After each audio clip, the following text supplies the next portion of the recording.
সম্পূর্ণ নতুন কায়দায় এইভাবে সাবুর পাঁপড় তৈরি করে দেখতে পারেন, একেবারে দোকানের মতন দুর্দান্ত হবে। নমস্কার বন্ধুরা, অমৃতাদি কুকিং চ্যানেলে সবাইকে স্বাগত জানিয়ে আবারও হাজির হয়েছি। তো যে সকল বন্ধুরা ইউটিউব চ্যানেল থেকে দেখছেন তারা প্লিজ চ্যানেলটাকে সাবস্ক্রাইব করে আমার পাশে থাকবেন, আর যারা ফেসবুক থেকে দেখছেন তারা পেজটাকে ফলো করে রাখবেন। আর স্কিপ না করে পুরো রেসিপিটি দেখা অনুরোধ রইল। লাইক দিয়ে ভিডিওটি দেখবেন আর একটা হাইপ করে দিবেন বন্ধুরা। তো চলুন রেসিপিটি দেখে নেওয়া যাক। আর এখানে দেখুন বন্ধুরা, নিয়ে নিয়েছি একটা বাটি, আর এখানে নিয়েছি মিহি মানে ছোট সাবুদানাটা। তো এখানে আমি মাপ মতো নেব, তো এখানে আমি 2 বাটি মতো দিচ্ছি মেপে। তো এখানে দেখুন 2 বাটি দিচ্ছি, তো 2 বাটি দিয়ে দিয়েছি। তো এখানে আমি আরও 1 বাটি অ্যাড করছি, তো 3 বাটি দিলাম মোট। আর এখানে দেখুন সাবুদানাটাকে কিন্তু খুব ভালো মতো করে আমি জলে ভিজিয়ে নেব। তো নিয়ে নিচ্ছি জল, তো মাপ মতো কিন্তু জল দিয়ে দেব। তো জলটা দিয়ে আমি সারা রাত কিন্তু এটাকে ভিজিয়ে নেব।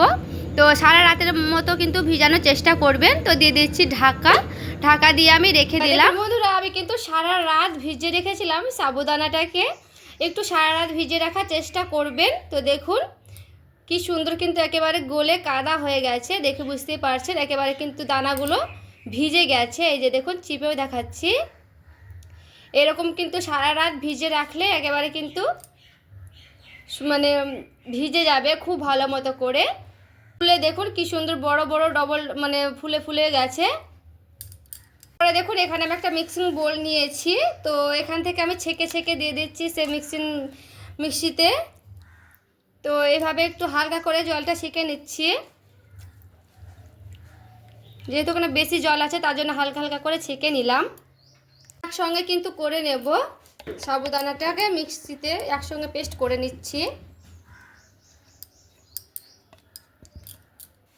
তো দেখুন এখানে কিন্তু আমি খুব ভালো মতো করে একটা ঢাকা দিয়ে দিলাম, ঢাকা দিয়ে খুব সুন্দর একটা মিহি পেস্ট করে নেব। একটু আমি জল বুলিয়েও কিন্তু এইভাবে দিয়ে দিলাম।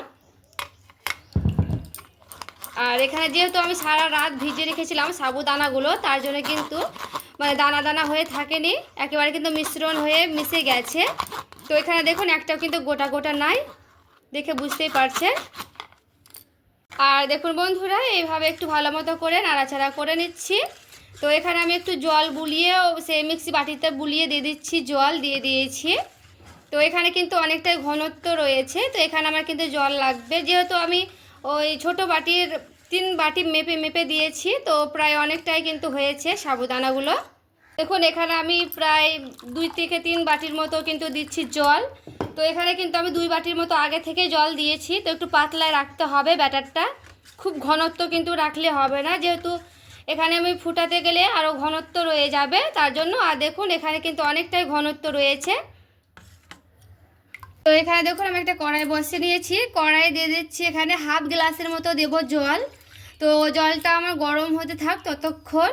এরপরে জলের উপরে দিয়ে দিচ্ছি লবণ। লবণটা কিন্তু একটু পরিমাণ মতো দিতে হবে, যেহেতু পাঁপড়ে কিন্তু লবণ বেশি হলে খেতে ভালো লাগবে না। তো আমি একটু সামান্য করে দিয়ে দিচ্ছি লবণ। তো দেখুন জলটা কিন্তু খুব ভালো মতো করে ফুটে গেছে। তো এখানে আমি দেখুন অল্প অল্প করে দিচ্ছি সেই সাবুর ব্যাটারটা, আর এইভাবে একটু নাড়তে থাকছি। তো একটু করে এইভাবে কিন্তু নাড়তে থাকতে হবে। তো দেখুন অল্প অল্প করে দেবো, আর এইভাবে কিন্তু আমি নাড়তে থাকবো। তো সবগুলো এইভাবে আমি দিয়ে দেব। তো এরপরে দেখুন আমি সেই সাবুদানার বাটারটাকে খুব ভালো মতো করে এইভাবে নাড়তে থাকছি। একটু কিন্তু 4-5 মিনিট একটু ভালো মতো করে নাড়তে থাকতে হবে, এটা গরম হওয়া পর্যন্ত। একটু দেখা যায় যদি নাড়তে থাকে তাহলে কিন্তু লেগে যাবে, তখন দলা পেকে যেতে পারে। আর এখানে দেখুন বন্ধুরা, অনবরত আমি কিন্তু নাড়তেই ছিলাম, এখানে কিন্তু নাড়তে থাকতে হবে, না হলে কিন্তু তলে লেগে যাবে। আর গ্যাসের আঁচটাকে আমি হালকা করে নিয়েছি, মানে কমিয়ে নিয়েছি, কমিয়ে কিন্তু অনবরত এইভাবে আমি নাড়তে থাকছি।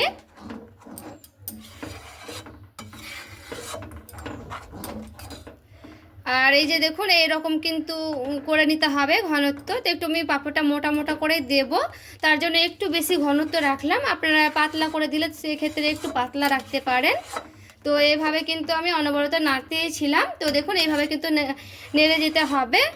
আর এখানে দেখুন শুকনো লঙ্কা আমি কুচি কুচি করে কেটে নিয়েছিলাম, এবার আমি দিয়ে দিচ্ছি, একটু দেখতে সৌন্দর্য লাগবে তার জন্য, যেহেতু সাদা জিনিসে একটু দিতে গেলে বেশি দেখতে ভালো লাগবে।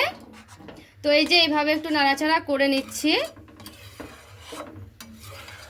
এরপরে দিয়ে দিচ্ছি কালো জিরা, দেখতে সৌন্দর্য লাগবে তার জন্য।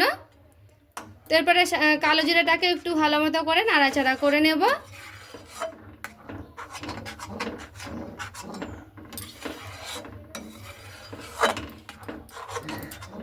এরপরে দিয়ে দিচ্ছি গোটা জিরে। গোটা জিরে মুখে পড়লে খেতে ভালো লাগবে। এখানে জোয়ান থাকলে জোয়ানও দিতে পারবেন। তো এখানে কিন্তু আমি অনবরত এইভাবে নাড়তেই থাকছি। আরও প্রায় 3-4 মিনিট একটু ভালো মতো করে রান্না করে নেব সেই সাবুগুলোকে।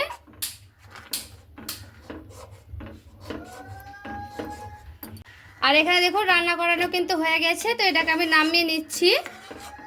এরপরে দেখুন বাটারটাকে আমি একটা বাটিতে ঢেলে নিচ্ছি। তো এখানে লবণটা একটু চেক করে দেখে নেবেন যে লবণটা ঠিক আছে কিনা। একটু লবণ যদি লাগে সেক্ষেত্রে লবণটা কিন্তু দিয়ে দিতে পারবেন। তো এখানে কিন্তু আমি অল্প করে একটা বাটিতে ঢেলে নিচ্ছি, সামান্য করে একটু ফুড কালার মেশাবো তার জন্য।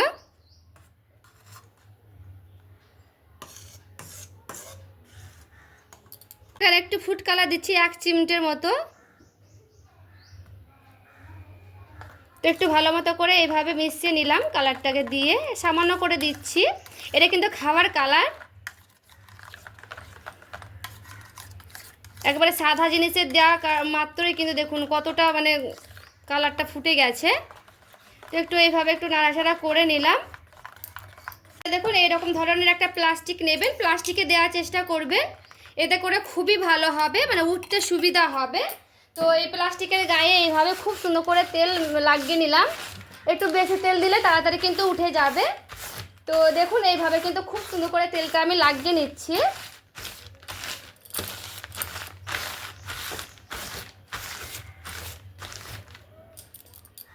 একটাতে হবে না, দুটো লাগবে। তো এখানে আমি এই ধরনের একটা প্লাস্টিক নিয়েছি, এই প্লাস্টিকেও দিয়ে দেবো, তার জন্য দিয়ে দিচ্ছি তেল।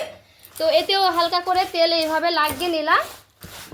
দেখুন রাখার কারণে কিন্তু খুব সুন্দর একেবারে কিন্তু ঘন হয়ে গেছে। আরও এগুলোকে আমি ছাদে দেব। তো ছাদে দিলে ভালো হবে, কারণ ভালো মতো করে একদিনে শুকিয়ে যাবে। তো ছাদেই আমি দিচ্ছি। তো চলুন ছাদে। আর এই যে দেখুন কতটা ঘনত্ব রয়েছে। তো এইভাবে কিন্তু আমি বাটারগুলো দিয়ে দিচ্ছি। তো চলুন কিভাবে দিচ্ছি। আর এখানে দেখুন বন্ধুরা 1 ডাবু করে দিচ্ছি। 1 ডাবু করে দিলে একটু বড় বড় হবে তার জন্য। তো আপনারা চাইলে কিন্তু পাতলা করেও দিতে পারেন বা মোটা করেও দিতে পারেন। তো এইভাবে আমি দিচ্ছি 1 ডাবু করে। তো দেখুন এইভাবে দিয়ে দেব। একটু ওই পেছনটা দিয়ে একটু এইভাবে ঘুরিয়ে নেব। তো খুব ভালো মতো করে কিন্তু উঠে যাবে। তো সবগুলোই আমি এইভাবে দিয়ে দেব। তো আগে আমি সাদাগুলোকে দিয়ে দিচ্ছি।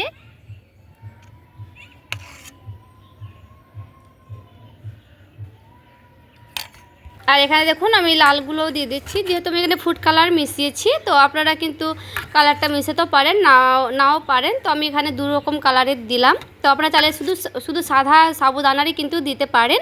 তো এই সেমভাবে কিন্তু আমি ওই দিয়ে দিব পাঁপড়গুলোকে একইভাবেই।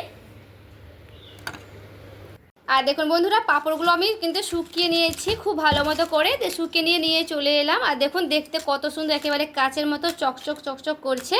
তো আমি এখানে 2 রকমের দিয়েছিলাম, যেটা লাল আর সে সাদা। তো লালটাও দেখুন কি সুন্দর একেবারে কিন্তু শুকনো হয়ে গেছে। আর আওয়াজ দেখুন কি সুন্দর লাগছে, একেবারে ঝনঝনে আওয়াজ হয়েছে। এই যে দেখুন কি সুন্দর ঝনঝনে আওয়াজ হচ্ছে। তো চলুন এগুলোকে আমি ভেজেও দেখাচ্ছি কেমন বড় বড় হবে। হ্যাঁ দেখুন আমি কড়াই বসিয়ে নিয়েছি। কড়াই দিয়ে দিচ্ছি তেল।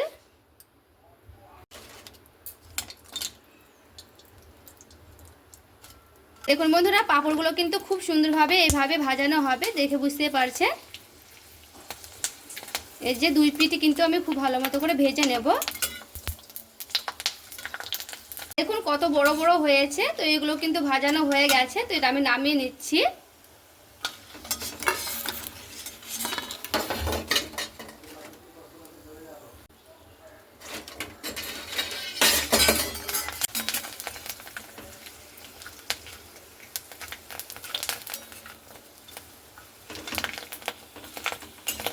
দেখুন আমি লালটাও ভেজে দেখাচ্ছি।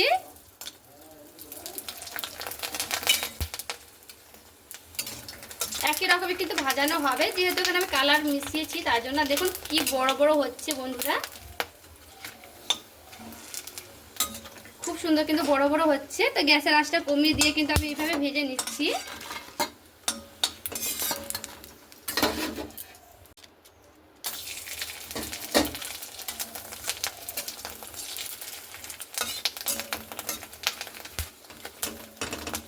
দেখুন ভেজে নিয়ে চলে এসেছি, আর দেখতে দেখুন কতটা সুন্দর লাগছে।